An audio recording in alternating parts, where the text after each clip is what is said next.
Thank you for viewing my YouTube channel. My name is Tawanda and my friends call me Tutu, and I love to create. So today I'm going to continue my do-it-yourself K-pop fashion series. So we're going to take BTS's video, Blood, Sweat, and Tears, and we're going to make neck scarves that are similar to the one that they wear in the video. So I think J-Hope wears one, Jimin, and Jungkook. All right, so here we go. And I have to go old school, of course, because I still don't know how to do the video in the video thing.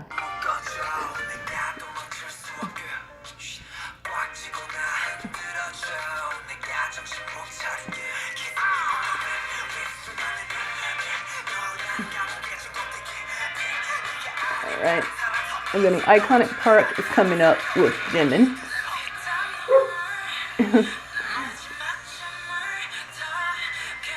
With this shake of his shoulder in the jacket. I always found that funny. He says it was an accident, but it was a good accident. All right, and there we go. Okay, so without further ado, I would like to introduce you guys to my special guest to the workshop today, and it is no other than Jimin from BTS. Yes, of course he's going to be pretty much silent throughout this episode because he's really shy.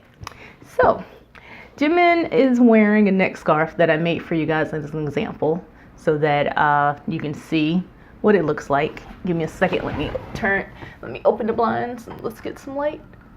All right, there we go. A little bit of light, perfect. Okay, so we're gonna start off with the materials we need to make the neck scarf. So we need a tape measure, a tie, a full tie that you can, get from your dad, boyfriend, or like the thrift store. Usually they sell them for like a couple of dollars. Some chalk, let's see, and then some sort of fastenings that you want to use. Like you can use snaps, like a button and elastic. Okay, or what I used was a leather tab with a snap attached to it. Now, and you also need thread, a sewing machine, or you can pretty much probably do this by hand, and stick pins. All right, let me get some more light in here. Okay, I think that's good. Oh yeah, that's much better. Okay, so I'm gonna take off the neck scarf carefully, because last time when I was first starting to film this, I took it off and put it back on and the camera fell on me. So I just want to take it off easily. So this is how it looks here. It's the skinny end from this tie. I use like the skinny area here to make it. All right, and so it fits pretty snug around the neck. Let's see if I can put it on myself. Yeah. So your measurements has to be somewhat exact if you want it to fit kind of snug, but you still want to be able to stick your finger in between the scarf and your neck so that you won't feel like you're choking. Yep, so, okay. All right, let me carefully put this back on Jimin so that the camera won't fall again. All right.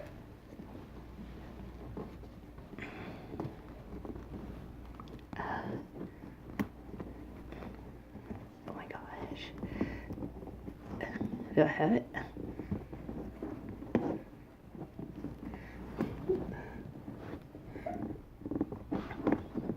Okay, whew, there we go. And the camera didn't fall. Amen. All right, so first we're gonna measure your neck, the circumference of your neck. So we'll just, since this is Jimin's here, we'll just use him as an example on measurements. All right, so you're gonna put it around the base of the neck and you're gonna measure. So here he measures at 14. And I think my neck was also like about a 14. So we're going to take your tie. So we have it at 14 inches. So you need to also think about if you're going to use overlap, like for the snaps, the width that you need for overlap. So if you were going to use snaps this size, which is about a 1/2 inch wide, you would need like a total of an extra 1/2 inch on either side of the neck scarf. Now, if you're using the button and the elastic, so the button and the elastic, you will need actually no overlap. Yeah, pretty much it'll be like kind of exact on how it'll fit. And then if you wanted to use what I used, which was this leather tabs with snaps, you would have to subtract the width of the tab when it's closed, actually. So let's see, I had to end up subtracting about 2 inches from the circumference of my neck in order for it to fit still snugly around my neck when I applied the leather tab with the snaps. All right, so we're going off of set 14. So since we're going to do the button and elastic, so we're going to do an exact measurement. All right, so let's put that aside. Okay, you have your necktie, and pretty much most neckties, the skinny part is pretty even. Now sometimes the skinny part starts to get smaller towards you get to the end, but that's okay because you can always, like the neckties, they're all like pretty much hand stitched, so you can easily cut those out to fold it in or fold it out so that it's even all the way across your length. All right, so since this necktie is pretty much the same, let me just double check again. Yeah, probably the length that I need, then I won't have to make any adjustments. All right. Oh, and I forgot, you need scissors. Okay. All right. So I'm just going to cut the tip off of the scarf. Okay. All right, and so then I'm going to measure. So I said that the neck is 14. So, oh, also you need to have seam allowance added. So I would add like another like 1/2 inch to each edge. So total, instead of 14, we'll say it's 15, and that includes the 1/2 inch seam allowance on either side that you're going to cut. All right, so made it to the cut there. Okay, and then I'm going to measure from my edge. Remember, we're adding seam allowance. So 15, and I'm going to take my chalk and mark where 15 inches is. Okay. Then I'm just going to put a pin there because this chalk can't be seen too good. All right, and then I'm just going to cut. Okay, and then it's going to look like this. All right, so we said 15 inches. All right. So now we're going to take, well, pretty much the stitching is probably going to come out of the tie because, like I said, it's hand stitched. So, and I like to keep that interfacing in because it'll help give it that rigid look. So don't like cut that and take it out. Except for you could take it, probably I would cut like 1/2 inch out so that when you fold it, your seam allowance isn't so bulky. So that's what we're going to do. So we're going to cut about a 1/2 inch out. So you can take your tape measure, or if you have a ruler, and mark about 1/2 inch from the edge with the chalk. Okay. And then you're going to cut that out. Just the interfacing, not the actual tie fabric. Okay. All right. That's one side. And then we'll do it for the other side as well. All right. Now, if you end up having to cut some of the hand stitching, that's fine because we're going to have to hand stitch it closed again too. All right. So again, let's pull that out, measure about 1/2 inch, and cut that off.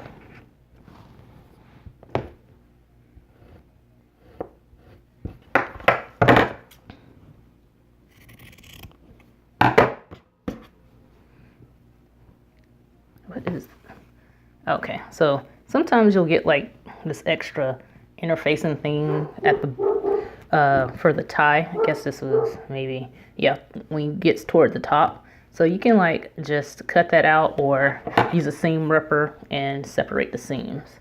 But yeah, I'm just gonna cut it out.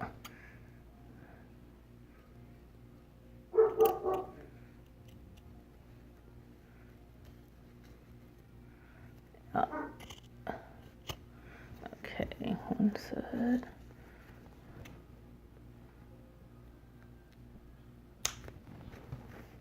All right, so you just throw it out because you're not going to use that again. Okay. All right, so now that you've done that, what you're going to do is, you see you have your edge, raw edge here. You're going to fold it down so that this is basically, it's going to be like your seam allowance, so that when we stitch it, it'll be nice and pretty and you don't have raw edges. So I don't know if you can see that really well, but yeah, so we're stitch it down. Now at this point, once you get that stitch down, if you want to be pretty exact, you can iron it, or you can do finger pressing in order to, you know, make it nice and pretty. I don't know if we're going to iron it or not. Probably not. But yeah, so you can still like fold it. And then when you fold it, you're going to fold it on top of, remember where I had you cut the interfacing half down? So you're going to fold it on top of that.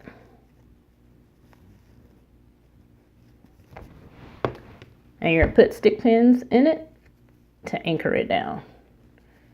All right.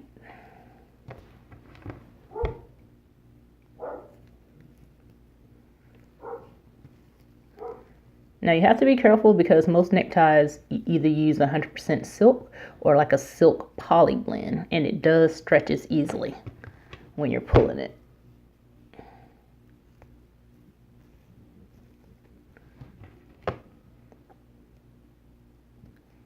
All right, so I'll just stand up and show you guys. So this is what it's going to look like when you fold it down. All right, so I'm gonna do that for both ends.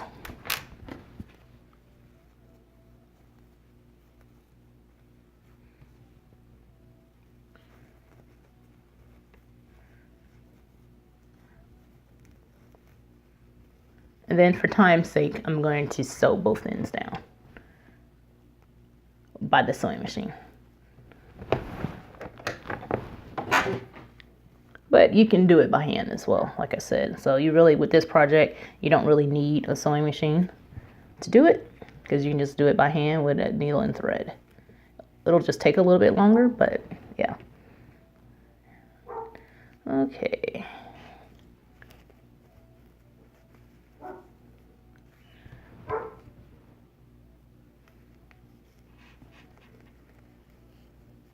All right, so once you have everything folded down, we're going to do a straight stitch across it to anchor the fold down. Okay,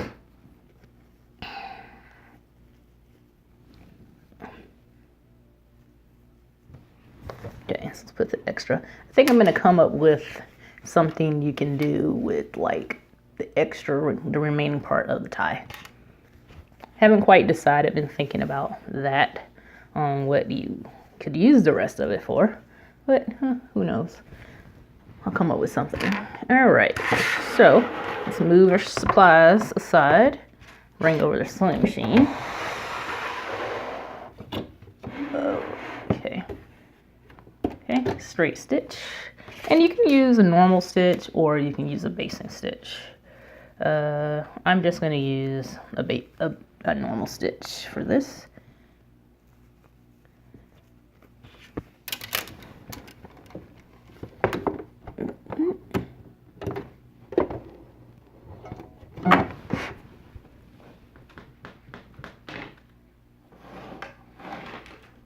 I generally like to sew without shoes on so I can feel the actual pedal under my feet.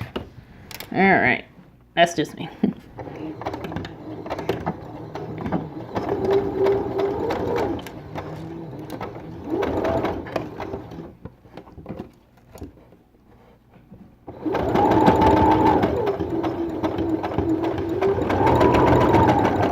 And like I said, this is silk and it does stretch when you're sewing.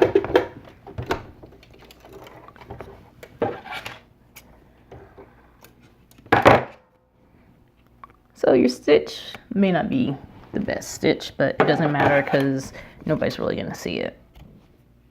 All right, so, and this is what it looks like sewn across. Do the other side, same thing.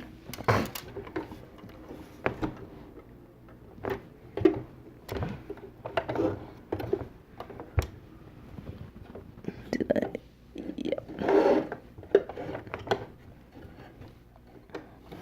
Now this project too, I would like to try to keep it under 30 minutes. Which is a little bit more simpler than making the, I think, bandanas, so I should be able to do that.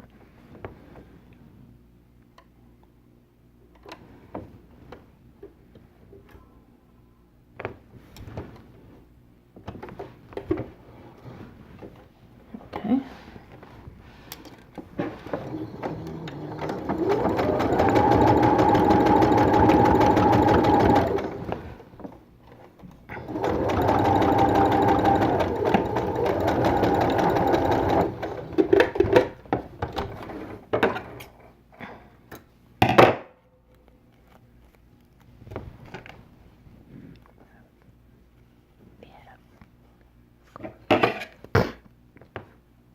Mm-hmm.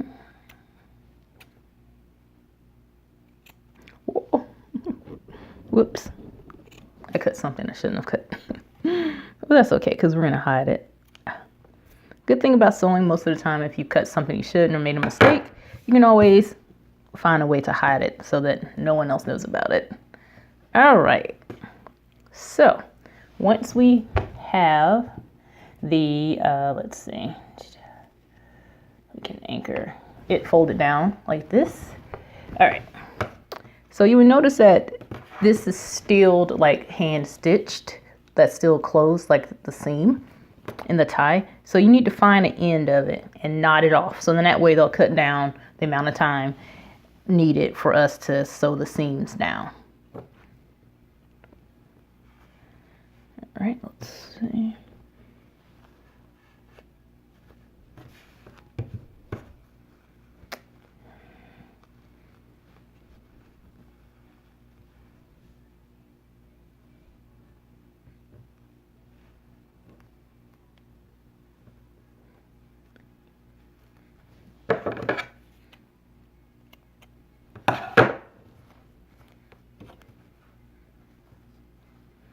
And I forgot to mention that, or maybe I didn't, that we're gonna need hand needles for this project.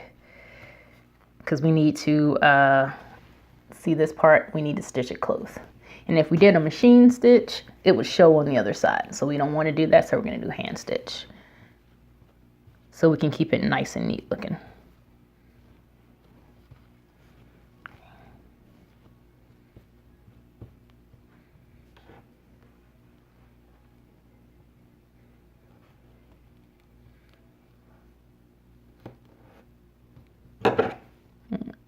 All right, so after I knotted off the stitching that was already there, we're going to fold it together as such.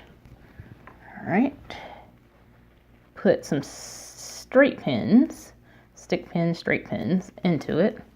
And we're gonna do what's called a whip stitch, which is like you think you're whipping the seams together.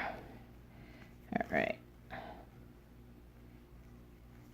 So when you pull it together, just kind of make sure that it's even on both sides, like there's no extra hanging over.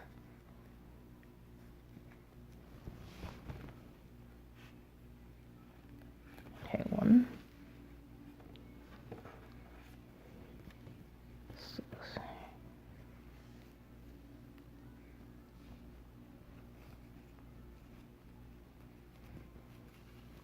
All right, we're going to pin the same side as well.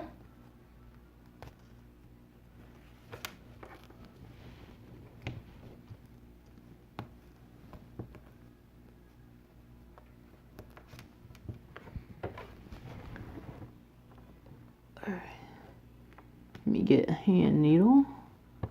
We'll get started here. And I always like to double my thread when I'm sewing because it has a little bit more strength than just single stitching. Right.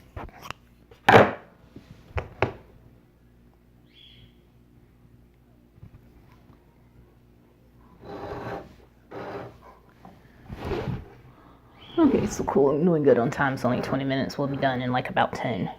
All right.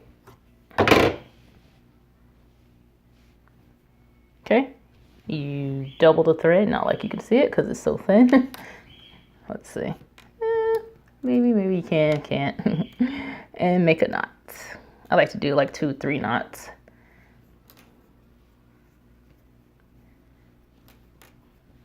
To ensure that when I'm pulling, it won't pull through the fabric. All right.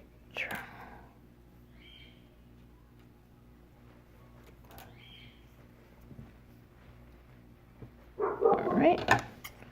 Clip the excess. All right, and then let's start stitching.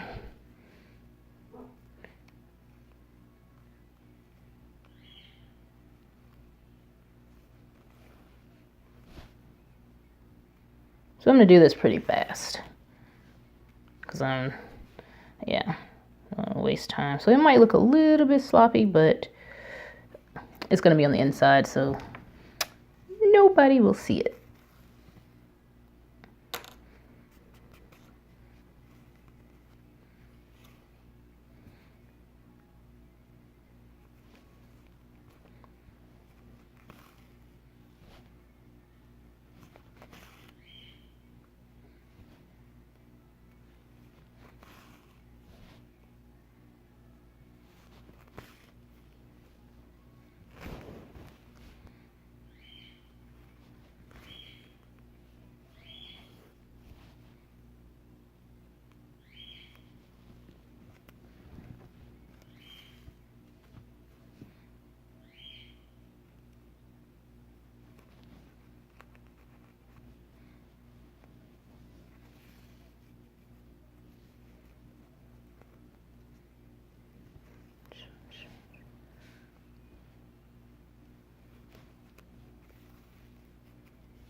All right, almost done with one side.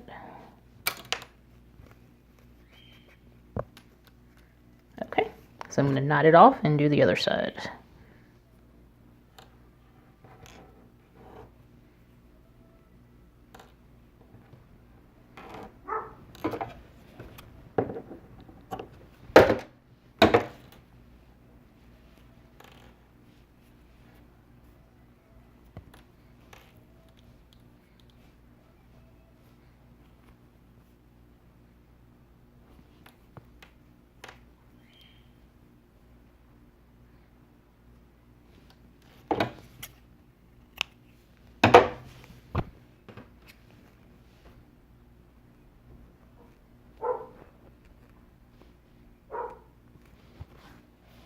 And then once I'm done, I'll show you what the whip stitch look like from, I guess, both sides, from the front and the inside.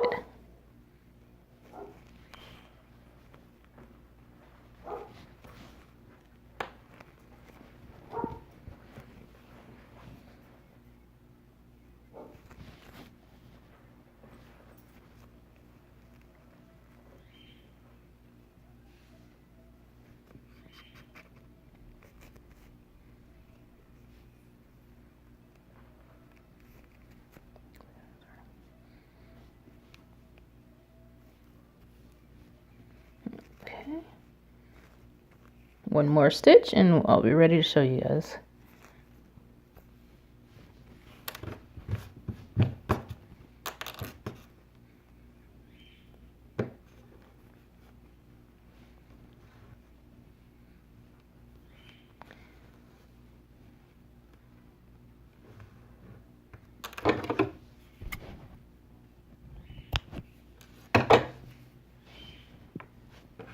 All right, so this is what it looks like whip stitched closed.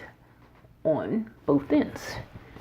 All right, so you can either you can whip stitch the edge by hand, or you can, actually, no, we're not gonna do that yet. I forgot, we're gonna do the elastic, okay, and button closure.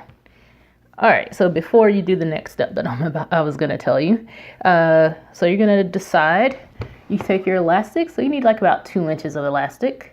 You're going to fold it in half and crisscross it so it looks kind of like a ribbon, almost. I guess that's how it is. Okay, so you have to make sure that you can stretch it wide enough so that you can get the button through. So I'm thinking for this, I'm going to use a button with a shank, and it's about 1 inch wide button. Yeah. Okay, yeah, it'll stretch over it. No problem.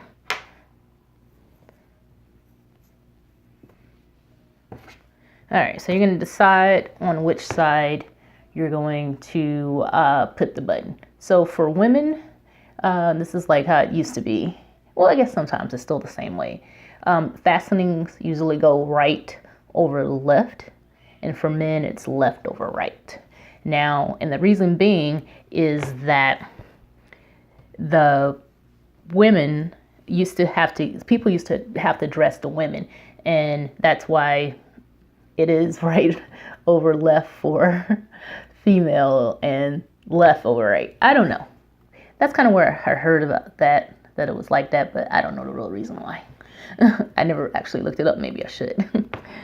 But yeah, that's usually how you can tell if a garment is male or female, because the left over right fastening, like say a double-breasted suit or even just a suit in general, is male. Then if it's right over left, then it's female. And what I found interesting is that it's the same thing for the flies on jeans and pants.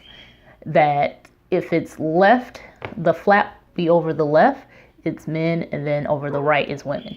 So if you want, just like at home, examine garments and stuff, and you'll see what I'm talking about on the left over right thing. All right, so now we made our loop.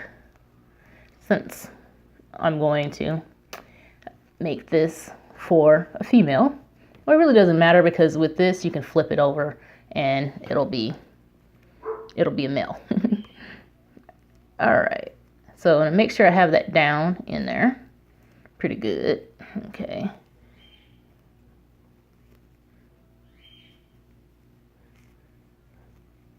All right, so you can tell I centered the loop there. Okay, and then I'm gonna put pins in it, and we're gonna sew it on the machine.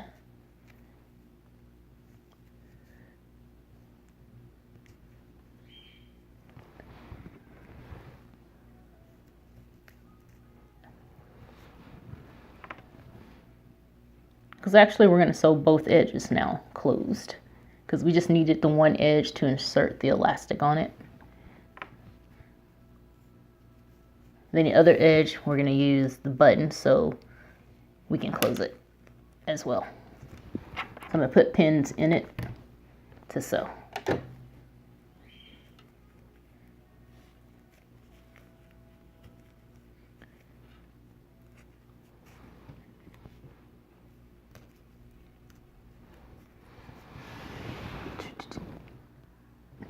Looking at time.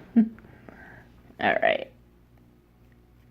Still, I need to get like a clock so that I can be looking at instead of looking like, oh my goodness, what time is it? All right. And again, you can use a regular stitch, or if you want, you can use a basting stitch.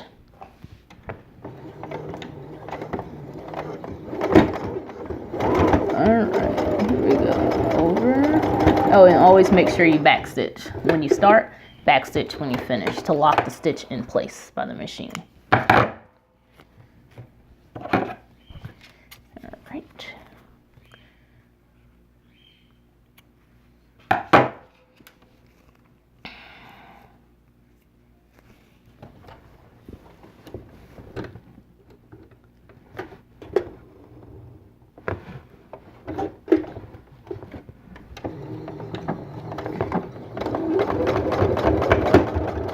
Now what I like to do on the section where the ribbon is folded in, I like to sew back and forth over it. So I would just go over it, and then I would reverse the stitch and go over the third time and continue stitching. And that way that'll help give it some a little bit more strength from the stress of being fastening and unfastening to the button. All right.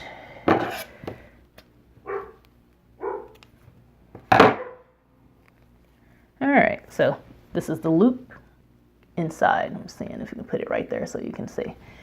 Okay, so let me just test.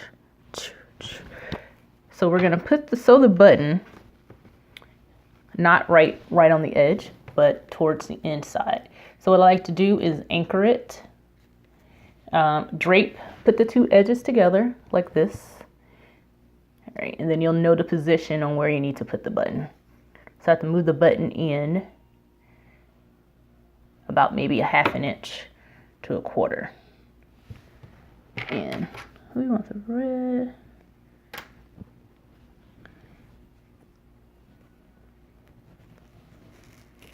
Okay.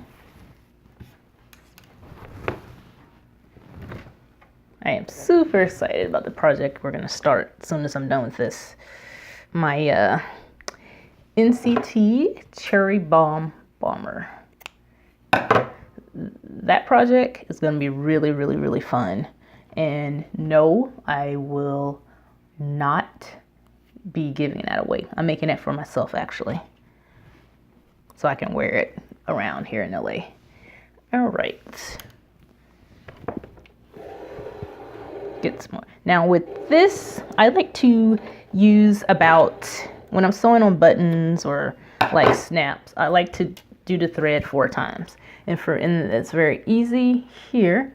You just take a long string, you fold it in half, then you take and you fold it in half again. So that'll give you your 4 strings that you need.